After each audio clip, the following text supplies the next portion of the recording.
Simula na ang in-person voting para sa 2024 US presidential elections. Base sa iba't ibang opinion polls, dikit ang laban ni Vice President Kamala Harris at dating US President Donald Trump. Isang araw bago ang eleksyon, kanya-kanyang apela sina Harris at Trump sa mga botante. Pinabantayan ng dalawang kampo ang mga itinuturing na swing states, kabilang ang Pennsylvania, Wisconsin, Michigan, North Carolina, Nevada, Arizona at Georgia. 50 araw bago magpasko, tampok na uli sa Tarlac ang Belenisimo. Kung nag-iisip naman ng pangdekorasyon, parol na gawa sa beads ang mas lalong magpapaningning ng inyong Pasko. May report si Marizo Mali.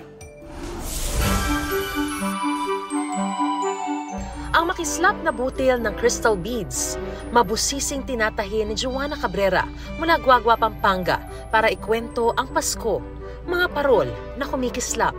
Ang kaniyang mga star charms at keychains lang noon, mas napatingkad niya at naging negosyo. Why not maglagay naman ng light na battery operated, tsaka yung pwedeng isabit, at least dual purpose siya, yung ano na siya, decorative na, tapos functional pa siya. Parang nakaka-remind lang ng Christmas. Tiyak na dama ang Pasko kapag ito ang tinitingala o pinanreregalo.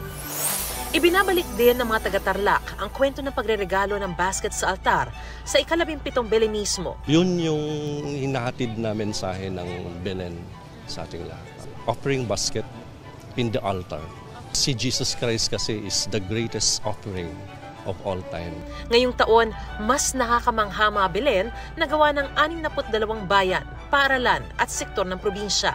Detalyado ang bawat figurang hinulma mula sa mga patapon at indigenous materials.